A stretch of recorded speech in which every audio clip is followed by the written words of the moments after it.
Hello, everyone. Welcome to this session. My name is Wycliffe Akumba. I want to share with you a short demo of how to obtain Sentinel-2 image for maybe land cover classification or the mapping cropland of your interest. I also want to share with you how to obtain Google embeddings, Google satellite embeddings from Alpha Earth Foundation model. So you can use that also for segmenting your object of interest. And thirdly, I want to share with you how to obtain GeoTessera embeddings that are also very useful for object detection or image segmentation, as they crunch several sensor data and bring them into a couple of dimensions, like Google embeddings are 64 dimensions, while GeoTessera has 128, double the dimensions in Google satellite embeddings. I assume that you have your Google account set, so you can see your account information ID, project information. You have that set. Once you have that set, then everything here will run smoothly. Well, I've named my notebook tutorial. You can change that name to whatever you want. It's normally starting like untitled. It's a good practice to give it a name so that you don't pile multiple untitled 1, untitled 0, untitled 3 in your Google Drive. It will be difficult to trace what each meant. So I don't know. I can name it anything. Then let's load the necessary libraries. So we will load EE library. That's the one we use to access, to link with our Google Earth Engine account, and also to communicate with it. And also we need to import Gmap as those. Okay, that ran so fast. I think I had imported them before. It might take a couple of seconds for your case. No problem with that. Then we need to authenticate the account by running EE authenticate, as simple as such. Then we need to initialize the account. So here we provide the project name or the project ID. In our case, I showed you in my case, I go to my name, get to project info, and then under cloud project, I can copy this project ID. Then I go back to my notebook and paste it there. And then to specify my OAPT URL, I go to XE library, GitHub account, and then I find the OPT URL under initialize. So I only need this, and copy the OPT URL and paste it in my notebook here. Then I run that. Normally it will ask you to authenticate, to give it a permission to access your to communicate with it, to access your Google credentials. It's safe, so you can trust them with your credentials, and you just click OK, allow, continue. Sometimes they can ask some verification, like sending you Google a code in your Gmail to prove that you are the right person owning the account and all that. Yeah, just do the verification. It's not difficult. The next step is to identify your region of interest. So for that, Gmap will help us. So gmap.map function, and then we set our base map to satellite.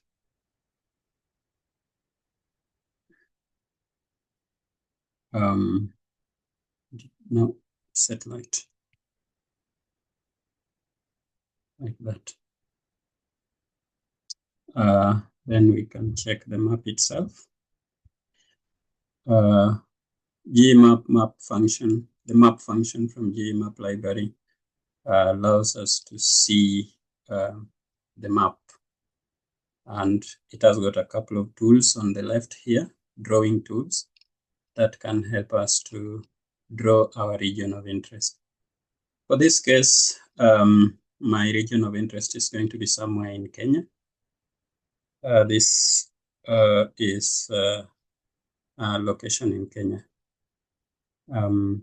Typically tea growing region, and we might be interested in classifying land cover here as either tea or not tea or something else. So what I did was to click one of these, the square box here, and then drag from the top right to the bottom left. You can also drag a polygon of different shape if you want to draw something else. Let me just demonstrate that. I can clear all, then I pick this. If I wanted to draw a region like this, I can go round until I get to the first point, and I have that. But for this, I will go with just a rectangle. Or yeah, it can't be a square, just a rectangle. It can't be a square because I can't be that precise. Then we bring that to be an object, which is our region of interest. So draw last feature from the map. This draw last feature function from a kind of function or attribute of this map allows us to capture this drawing here as an object, which we can use to filter the images we will be talking about. So what we need from it is basically its geometry. And now if we run the region of interest, we see that it's a polygon and it has got coordinates, which is in a list, showing 5 points. Everybody knows that a square or a rectangle has got 4 corners, but we have 5 coordinates because the last coordinate and the first coordinates coincide, like they are the same. If you start drawing from this top, you go around, and then you end up at where you started. So the last and the first coordinates are the same, are duplicated if you wish, if you may. Okay, so we have our region of interest. The next thing is to think of the data sets that we need. I've said we are going to use Sentinel-2 dataset. So we go to Earth Engine, and then we look for our code editor, and then we look for Sentinel-2 surface reflectance, which is this.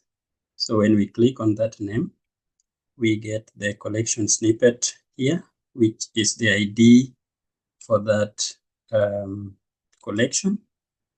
And it is unique to this collection. There is no other collection with the same ID. Maybe possible in Pluto or Uranus, but not where we can access easily like this. So we can capture that coordinate, that ID, and go back to our notebook and paste it in the tuple. If you don't put this tuple, then you will need a lot of backslashes at the end here, something like this, which I hate typing. I better have the tuple. Then, because we know we are going to use optic bands or green, red, blue bands. These are normally blocked by clouds. So we need to get a way of solving this cloud problem. So I normally prefer using cloud score. which is also for Sentinel-2 harmonized, which we are using. So in the code editor, you just search for Cloud Score, and then you see Cloud Score Plus S2 harmonized. Some people use Cloud Probability. There is also Cloud Probability for Sentinel. This one, Sentinel-2 Cloud Probability. I prefer using Cloud Score.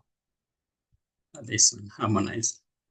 So I copy its snippet and go back to CS Plus. Once I have that, this collection here will help me to mask out cloudy pixels in the Sentinel. So I asked myself, I want to do a mosaic of the year 20, for example, 2024. So my start date becomes 2024, 01/01, Happy New Year. And then my end date becomes 2025, 01/01, not 2024, 12/31. Because if we say 2024, 12/31 as the end date, then we will miss the images collected on that day. The way Earth Engine works is that it ignores the last item or the last date or the last element in the list, or something like that. So you better go by one day. So this is what will be ignored. This date will be ignored. And therefore 2024, 12/31 will be, images collected on that day will be retained. I hope that is clear. Then we will not, we also think of something else which we will need, which is bands to use. So we will not use all bands.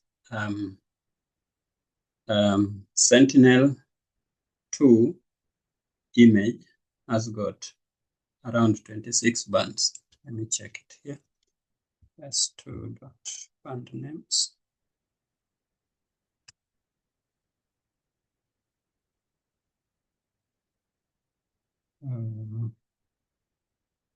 Band names is not defined. S2 is not defined. I had not run that. Okay. What about now? Image collection has not that. Okay, then why don't we mosaic it to make it non-image collection? Yeah. So I just wanted to see what bands are there in Sentinel-2. As I said, there are 26. You can see 26 elements, B1, B2, B3, up to B9, 10, 11, not 10, but 11 and 12. Then we have other bands like quality assessment, like bands. But the ones we need are the Bs, the B1, B2. I think we don't need B9 and we don't need B1. They are the Bs we need. So this, we don't need that code anyway. So what I will do here is to create a list and say I need band 2. I said we don't need band 1. I will show you why. I need band 3. I need band 4. I need band 5. I need band 6. I need band 7. I need band 8. I don't need band 9. There is no band 10. We need band 11. But we also need band 8A. So band 8A, band 11, and lastly band 12. Band 12. Yeah. So why am I selecting these bands? If we look at Sentinel-2 surface reflectance bands, band 1 is aerosols. So if you want to map vegetation or cropland, you worry not much about aerosols, but these that are interacting with the leaf structure or surface of the phenomena of interest, which is crops, are important. Red edge, are important. Near infrared are important, and the short waves are also important. The other bands are not important. So did we make a right list? Okay, our list contains the bands we want, the band names that we are interested in. Okay, so let us create our composite or S2 composite image. Our S2 composite image again is going to be a tuple which takes S2, and then we filter this S2 because S2, as you see it here, is containing all images that have ever been recorded by Sentinel-2. And that is all the images from 2017 March up to now. So there are a lot of images and they cover places that are not our region of interest. So we want to filter. Yeah, we want to filter so that we remain with only regions or bands that intersect with our region of interest. So if I just do this alone, we really reduce the computation effort of the servers, because we are now not working with millions or thousands of images globally, but we are now working with only Sentinel-2 images that have ever been collected in regions that intersect with our region of interest, that touch our region of interest. And we don't need all of it. We only need those that were collected between 1st of January 2024 and up to 31st, up to 1st of January 2025. So those were all 2024 images. So here now we can print composite. It will not throw an error of, okay. It has thrown an error. So why do we have an error? We don't need this comma here. Still an error. Okay. Filter bounds, filter date, start date, end date. Now the error is name start date not defined. So meaning I did not run this chunk. Let me try again. Perfect. So our composite, I expected it to have 74 images or elements. Here they're called elements, but they're basically the images. Why 74? Because we know that the temporal resolution of Sentinel-2 is 5 days. I don't know whether it's mentioned somewhere. Should be. Can't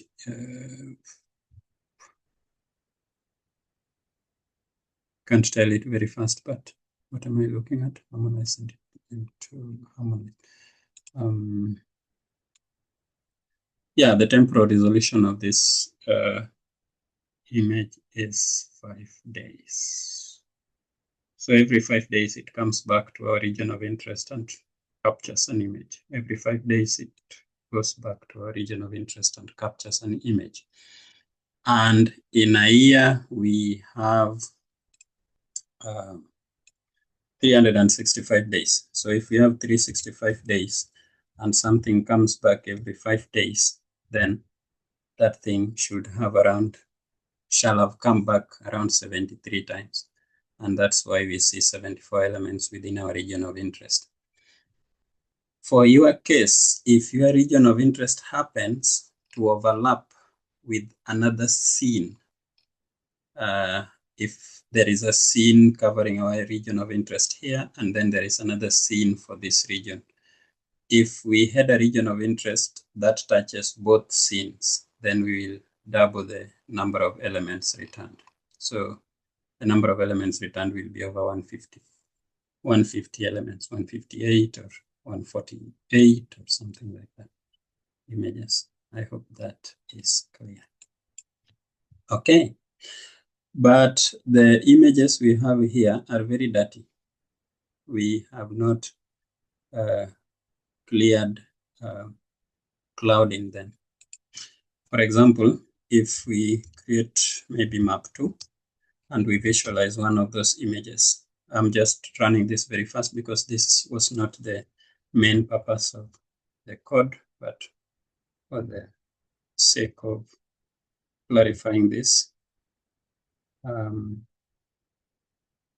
satellite and then map 2, we add layer, and the layer we had is composite. And then we pick the first image. It doesn't matter whether it's the first or the last, it will have some clouds. And then we don't provide anything. Okay, we can say band 4. What are the bands? We visualize it using band 4. This one should be in a list. Band 4. And band 3, we pass it there, and then we also pass band 2. And then bands is not defined. Okay, so we need to provide it as a string. And then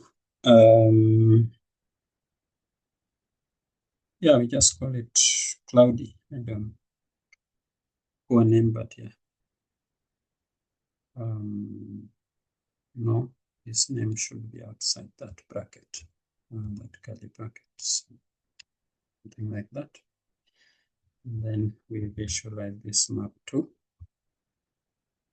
You will see how cloudy that our image is.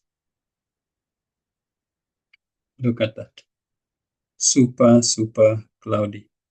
And we can improve. These are just clouds. It's like you are in an aeroplane and you are looking down, not really looking down, looking out through the window, and you see a lot of cloudy clouds. So that's what the Sentinel image here was seeing on the ground. So we can improve maybe using that. And then we look at our image again. Yeah. Just clouds.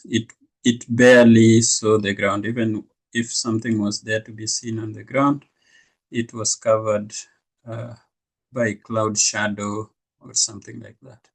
People were feeling probably cold on this day this image was taken. So it touches our region of interest. That is, our region of interest is super tiny. We did not add it here, but yeah, it's just somewhere around this place, intersecting with this cloudy image. So we have to deal with that. We have to deal with that cloud. How do we deal with it? We already brought link. We already brought a CS plus or a cloud score plus image. So we link it to this because it has the same system index as this satellite.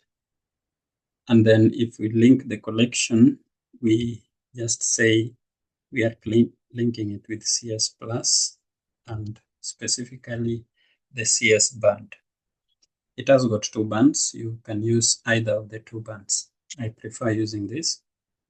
And after linking it with this, we need to map a function which masks the cloud. So we need to add a function which we can just call cloud mask. So the function will check each image in our collection and apply the threshold. But we have not defined that function. So we have not told it which function is this. So we can define the cloud mask function and tell it to take an image. And because we've linked the image to, we've linked this band to all images. So we can tell it to take the quality assessment band to be from the image and is select a band called CS. Once you've selected it, you can now do the mapping, return our image.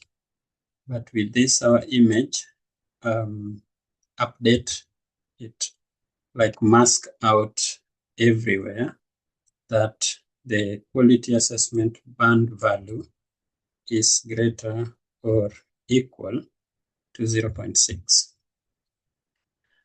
And then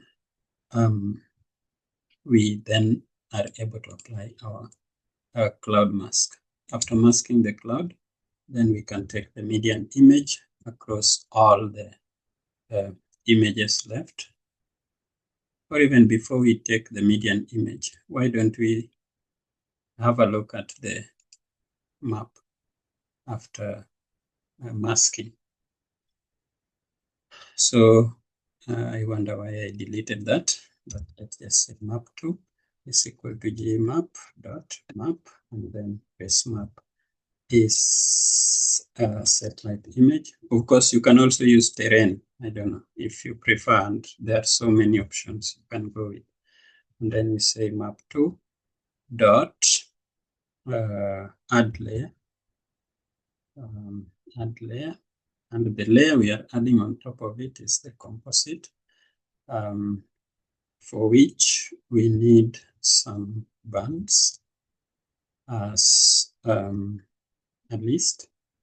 And we provide band 4, we provide band 3, we also provide band 2, and then after providing those bands, we say call this cleaner.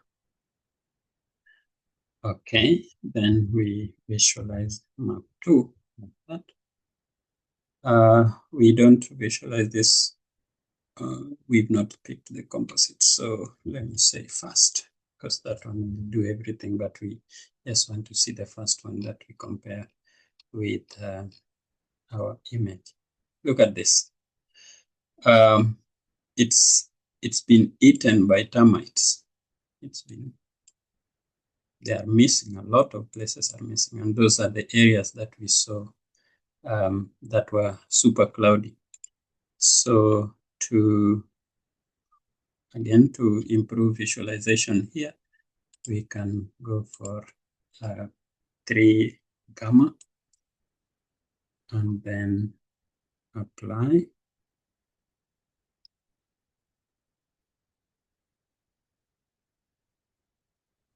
Which ones did we use? Band 4, 3, and 2, and then we named it that, and then we apply the gamma, but it's still not looking good. What could be happening? Oh, I'm worried about this range. Let me use 98%. Apply. Yeah, maybe that's better than the gamma. Okay, so these are what the image think are cleaner now, cleaner than are cloud free for this region. The rest were cloudy. These that are masked out, where you can see the base mark, where you can see the words like boomit. Those ones were masked out because of clouds. Yeah. Okay. So after mapping the mask out, we can get the median image because now we have good images. We apply the median function to that, and then we can multiply our image because I saw that the image still has digital numbers. We can bring it down to reflectance by correcting it by a scale factor of 0.001. Where do we get that? If you look at the bands here, where is it? This one. If you look at the bands, they have what we call scale, and the value for the scale for all these blue, green, red edge, near infrared is 0.0001. So that's the value we are using to scale the digital numbers down to reflectances. The digital numbers are normally used because they enable easier storage of the satellite images than if they are in floating format. They are normally in int16. So when we convert them into digital or float or double, they become heavier. And we can only do that once we have the median or just one image and we want to download it. After that, we can clip to our region of interest. Or you can even do this during the export stage and then only select the selected bands which we are interested in. Of course, we need a dot there. No comma up there. Okay. So with this, we now have only an image, not an image collection because of this. So our image has got 10 bands and the bands are listed here. They are now not 26 bands, right? So with this, we just export it. So if you want to export it here from Google Colab to your Google Drive, and then later down to your working directory for training of your model, you can say, you can initiate a task, which we provide by batch.export, and then we export an image to our drive. You can check how many other places like asset or something like that, where we can export our image to. And then we have a number of functions that, not functions, these ones are arguments. First of all, the most important is the image. Of course, all of them are important. And our image is called composite. And then we have a folder where we want the image to go. And we can call it machine learning data or classification data or something else you prefer. File name prefix, we can just call it DL composite, and then S2. I think that's better. Sentinel2 composite, and then we need a description, what we will see in the task in the code editor. We can say DL S2 data or composite, and then we can decide what is the extent of the area we want to export. And that is the region. Our region will just be our region of interest, which we just drew, and we could still import it from some shapefile or geopackage or something of your interest. And then we need to provide the CRS which we want. Because this is just a small region, I will use this pseudo-marketer 3857 CRS. And then I keep the scale of 10 meters for each grid. So this is enough task to export our image to Drive. So then we start the task using task.start, and that should run. Okay, I had not initiated the task. So once I run that and I kick this, we see a tick, and if we go to our code editor and check on task, we find D2 S2 data being exported. And that will take a couple of minutes, maybe not too long. Then it will be in our Google Drive. And in the Google Drive, you will find it in a folder called ML data. If this folder does not exist already in your drive, then it will be created and the data will be placed there. You can download it from there and train your model using that satellite data. Let's make work easier by using Google Embeddings.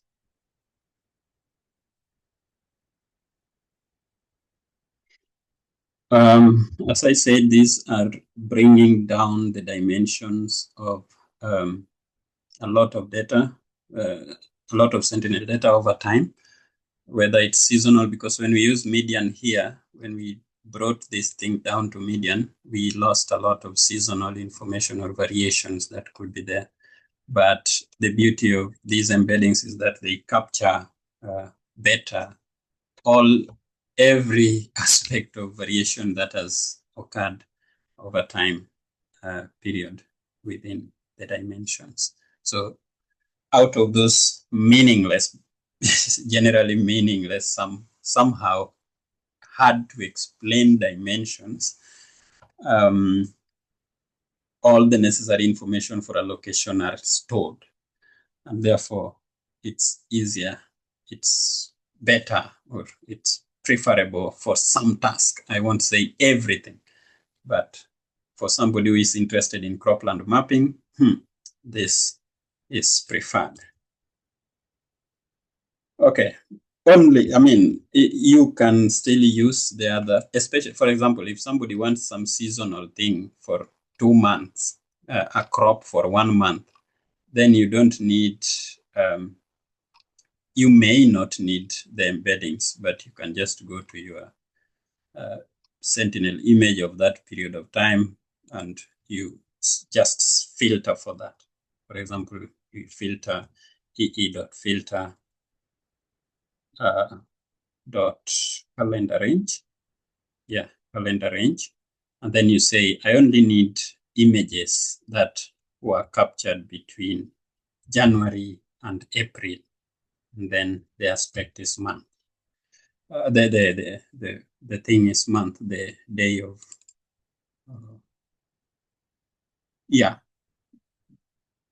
in terms of months. So 1 to 4 in terms of months.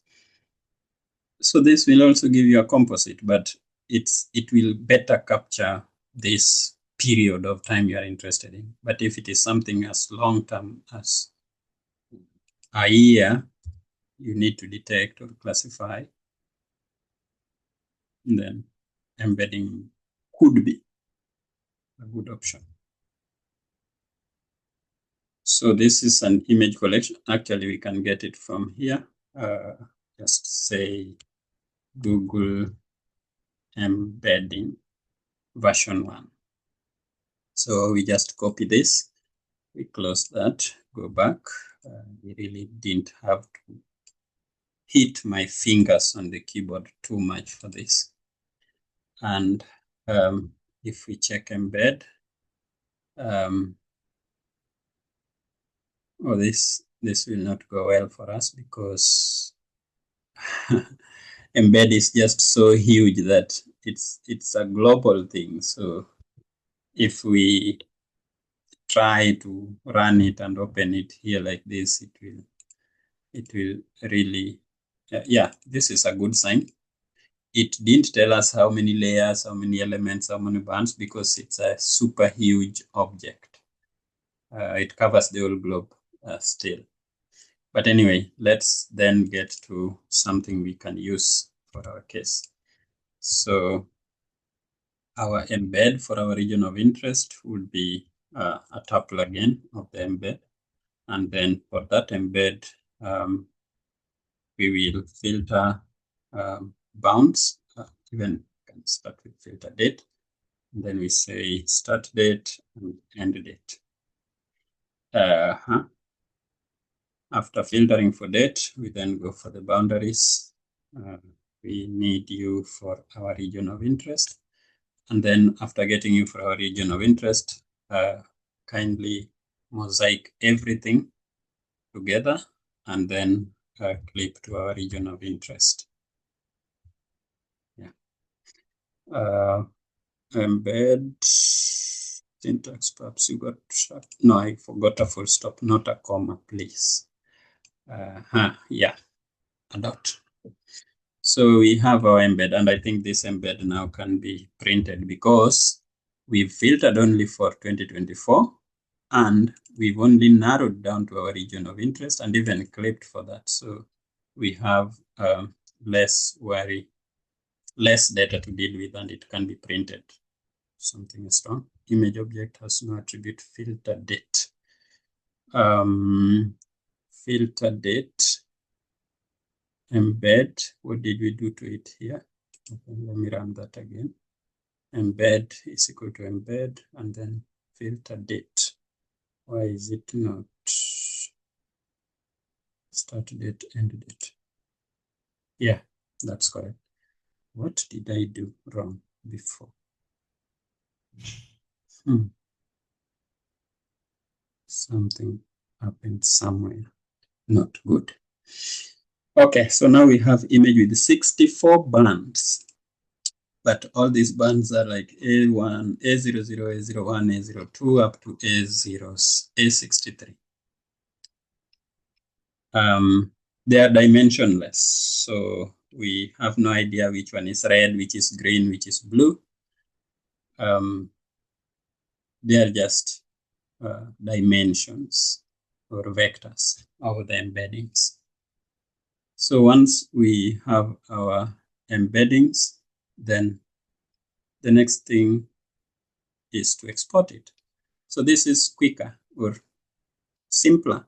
Just get the embeddings, do the filtering, filter, mosaic, whatever you have, and then clip it to your region of interest.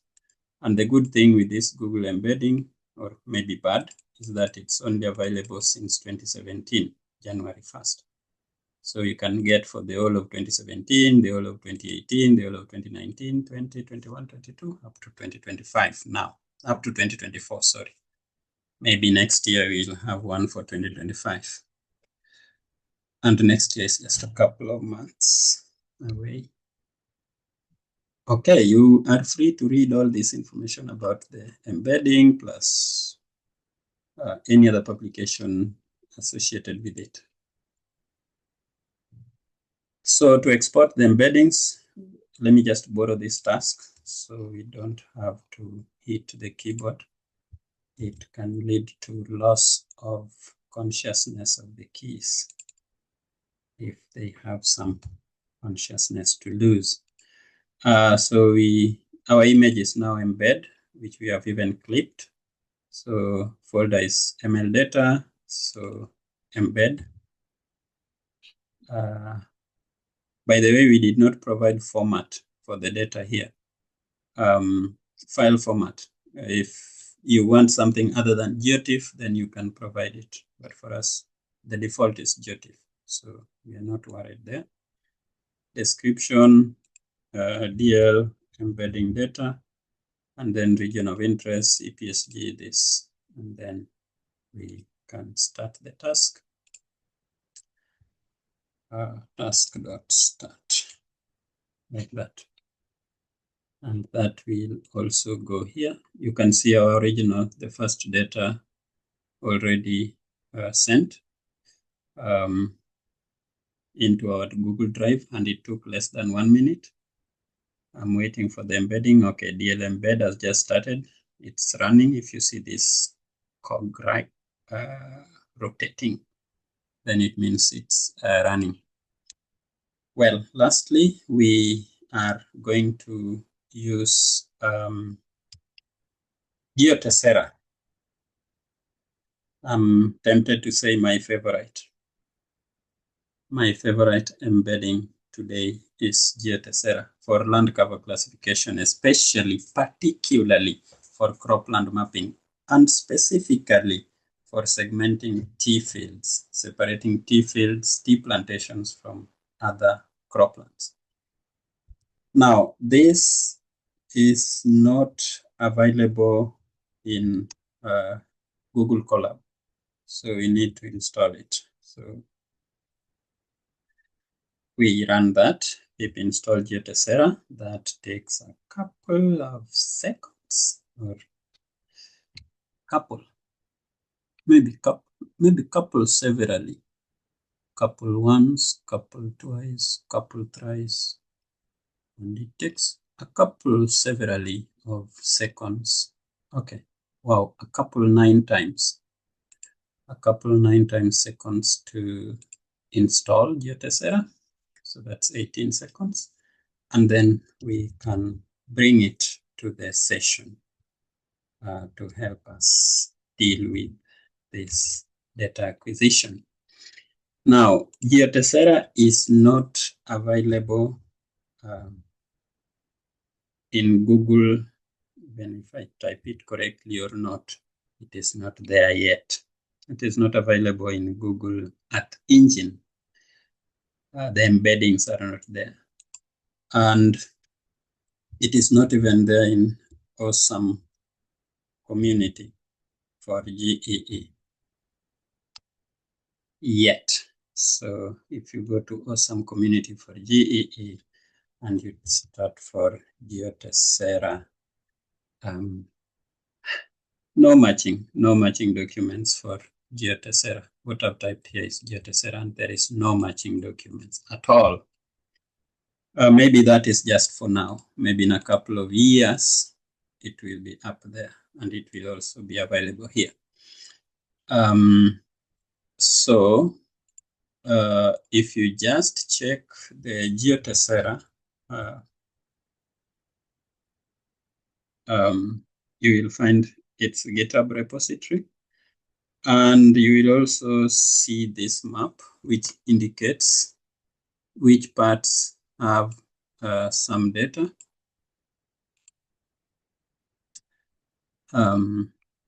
All years, some parts of, this is Colombia, has all 8 years data, that is 2017 to 2024.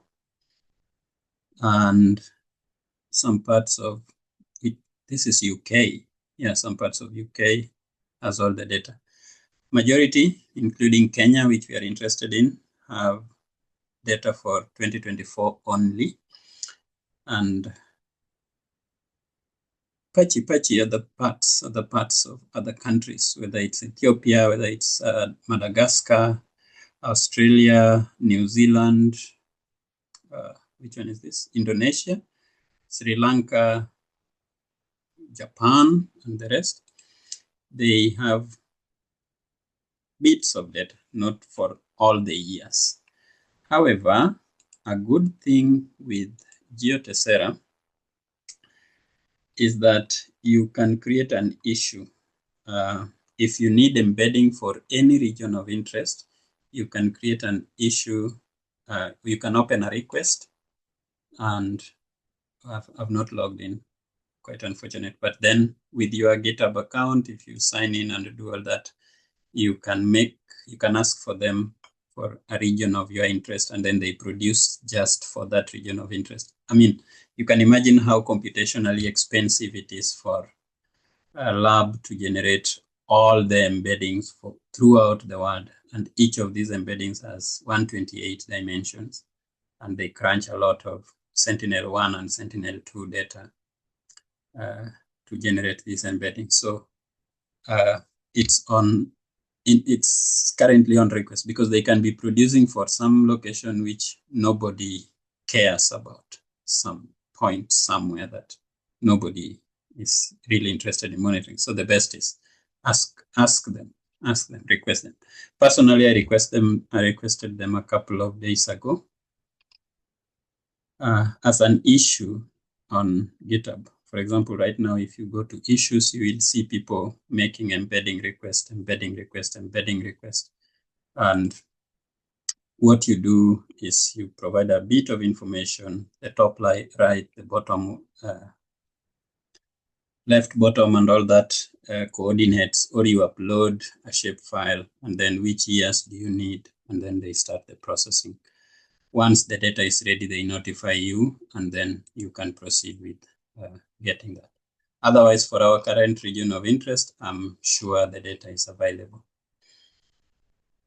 Cool. So, how do we get this data? Okay, we have installed our GeoTessera and we have imported the library. So the best way that I prefer personally to get GeoTessera dataset is to use the terminal and not to code like we were doing up here. So to use the terminal is super simple in Google Colab.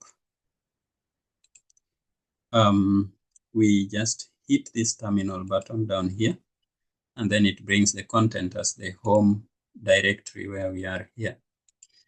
So from this home directory, you just say GeoTessera,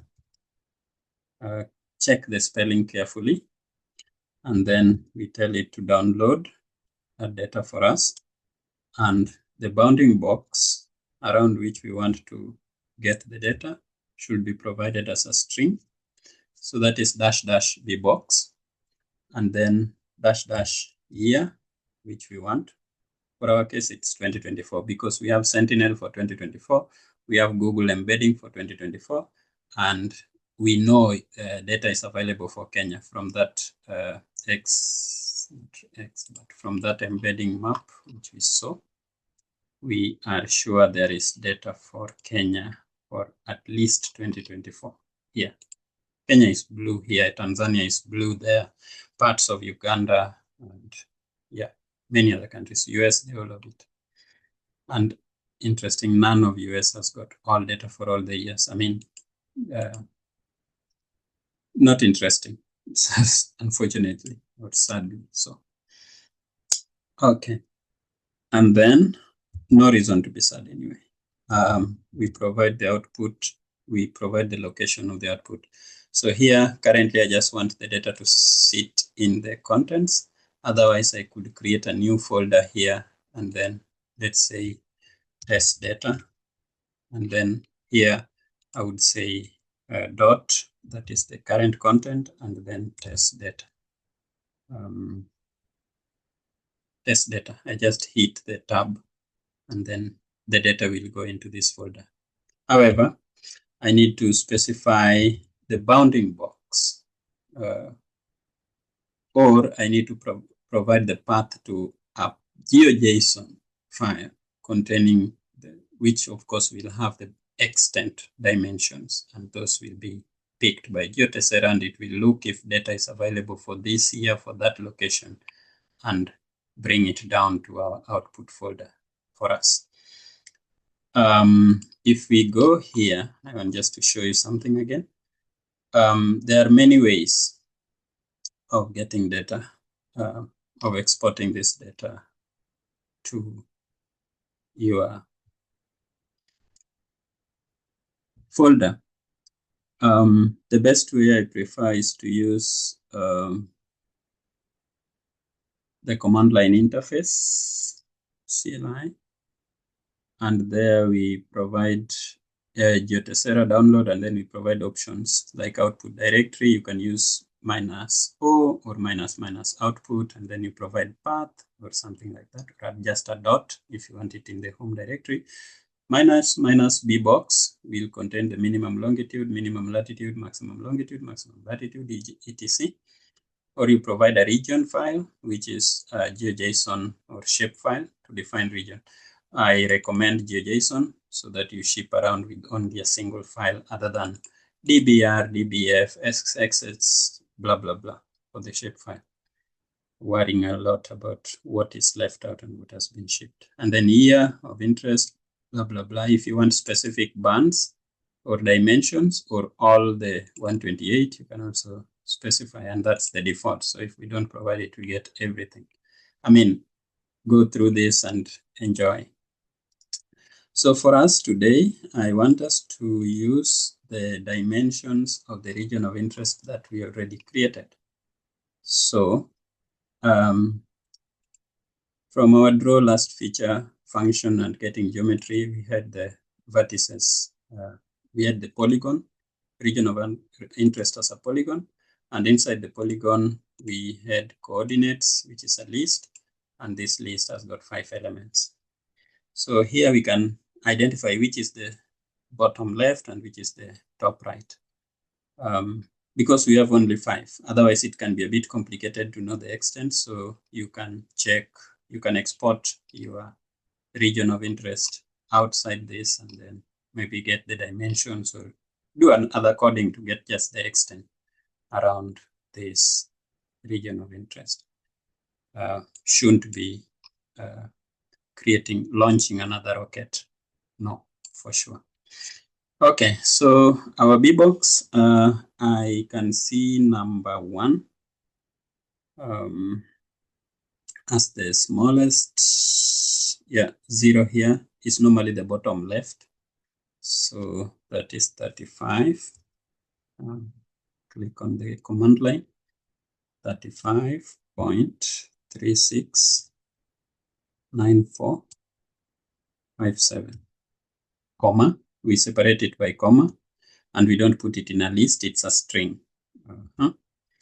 Then its latitude is minus 0.3237, and then 52. The maximum is the top right. So top right should be the largest among these, one of these two, and then the largest among these. So that is this, the second one. This is the bottom left, this is bottom right, this is top right. Then this is, okay, let me get it right. This is bottom left, this is bottom right. No, this is top right. Yeah, this is top right.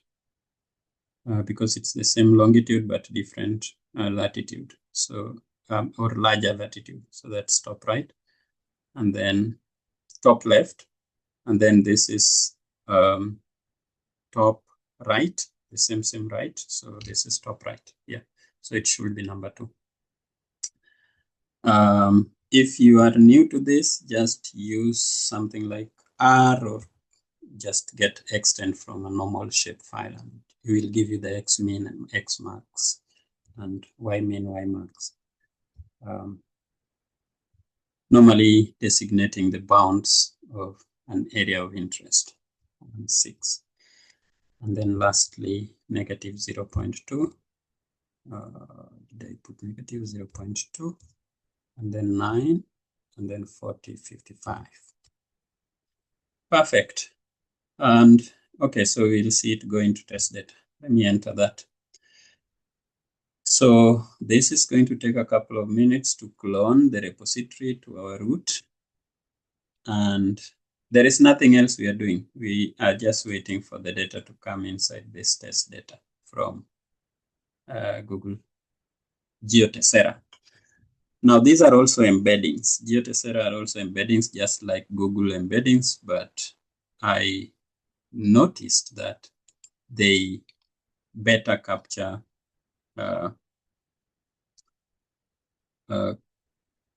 they perform better. They perform better. That is according to my preliminary assessment. If I can share this other screen. Where is it? This one. As I said, I requested for the data for my tea growing region of interest. And then they gave me the data, or they processed the data for us, for the globe, for the world. And when I ran my model using their data, I noticed, okay, that was the initial one. Not really. Yeah, this is the second one, when I used all the 128 embeddings. I noticed the GeoTessera is performing better when I check for the kappa evaluation metric. When I check for F1, it was the best. Recall both it performed as well as Sentinel plus canopy height. Don't worry about much about that, because I added canopy height from Meta to the Sentinel 2 as another band. And then precision, it performed best, and accuracy, it performed the best. So generally, this GeoTessera is a gem if you want to do land cover classification. So that's why it's my favorite so far up to now. And yeah, normally if you request the data from this region, please be considerate. Ensure that you just request for the exact region of interest you're interested in. Don't say, I want for the whole country. That can take a lot of time, and probably you may not use the whole of it, all of that data. So you better be considerate, because these are limited resources and they are computationally expensive to generate. Of course, once generated, they are there forever, basically forever. But why ask for more than you need? Just ask for what you need. For example, I only asked for a couple of coordinates in a region, extent for a region that I was interested in, and I need to do some temporal change over time. So that's why I needed from all the data that's available. That's from 2017. Otherwise, I didn't ask for the whole Kenya. I didn't ask for other counties. It was only for one county. Okay, so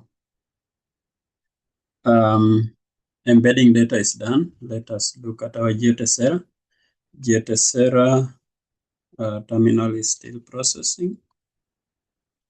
Yeah, it's still processing the data. And we can see already Tessera 2024 is loaded, is available, but still I don't see content. So I believe it is still processing some file, some data. So mine will be to download this to my local directory. You just click that and you hit download, then it gets down to your local directory. You click this and you download, press download, and it comes down to your local directory. You save it where you want. I enjoy coding in R, so once I have all these images from Python interface of Google Earth Engine here, I then feel at home extracting with the coordinates of our areas of interest, whether they are polygons for segmentation in UNet or something else. I proceed with that in R, and yeah, quite interesting. So yeah, that's what I wanted to share with us today. Of course, you can see that the extraction process became simpler with time. Like we started with drawing a region of interest, which is the polygon, getting the Sentinel-2 and CS Plus cloud, start date, end date, selected bands, doing the cloud masking with linking with the CS Plus or cloud score, getting the median, multiplying, correcting for the digital numbers to surface reflectance values, and then clipping to region of interest, selecting bands, and then initiating the task. So that was quite a task to do.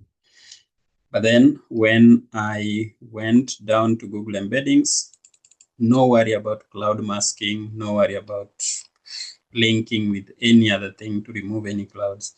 It's just about getting the embedding, filtering for the dates of interest to your region of interest, mosaicing them, and then clipping to your region of interest and exporting the 64 bands or dimensions. And to export is super simple. It's just a task that you initiate and then you run with task.start. GeoTessera may be the simplest because we just use the command line. And to use the command line is super simple. Why did it shrink? It's because I froze it. I don't want to rewrite it because it will not show us the best output. But anyway, with the command line, we just provide the coordinates bounding box, the minimum, the X maximum, and then. But sometimes for 2024, most regions you can get the data, as you can see here, that for 2022, 2024, you have most of the data available. But for other years, you may need to open an embedding request to them and be considerate when making the request, and then they process it. And once it is ready, they will notify you. Once you are notified that your embedding is ready for your region of interest, then you can use whatever you want, whether you want to use the bounding box coordinates and the year of interest and the output where you want it to go, or whether you have a polygon as a GeoJSON, then you just bring in your polygon as a GeoJSON and put it in the path, provide the path to it. And then you have your embeddings locally. You can download them from your contents. I mean, if you are using not Jupyter Notebook in your local drive, then it is super easy because you don't have, it's maybe easier because you don't have to again download it here. It will already be downloaded to your local directory. yeah, that's the short tutorial. But anyway, I just wish to brag about this GeoTessera bit by saying that it outperformed other embeddings in my trial case. Where did I try it? Yeah, in my trial case, quick check, GeoTessera outperformed this. I was forgetting this. GeoTessera has got 128 bands. So be careful if you know you are going to run out of memory when doing the training or prediction. You need to consider that, because when I tried running GeoTessera with all the bands, you can see here GeoTessera is performing just as well as Google Embeddings. And yeah, maybe better than Sentinel, but performing just as well as Google Embeddings. This was because in this initial stage, because the dimensions are 128, I ran a PCA on them to get only 3 bands. So with those 3 bands, not 3 bands, but 3 components, I built the model and inferred and applied the model on the components or components on the 3 components. And then I saw this poor result. Then I just, not really poor result, but that kind of result. And when I explained this to this person called Frank, who is the creator or the person behind this, he suggested that I should use all the bands.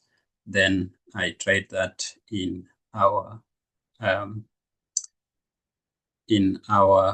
servers, in our local servers, because there we have enough memory for that, and managed to get this super good result. And I'm super happy and excited to explore this more going forward. You can imagine how accessing the embeddings is so easy in the Google Colab. You just go to the terminal, and once you are in the terminal, you just provide GeoTessera download binding box and then year and then output where you want it to go. If it is available, easy. If it is not available, then you go back to GeoTessera GitHub and create an issue requesting for an embedding and being super considerate. That is only region of interest you are interested in, only the years you are interested in, and then be patient to wait for them to process the data. It can take a week, 2 weeks, 3 weeks, 1 month, 2 years, depending on how much data you need. And yeah, that's all I had for today. Thank you so much. Bye.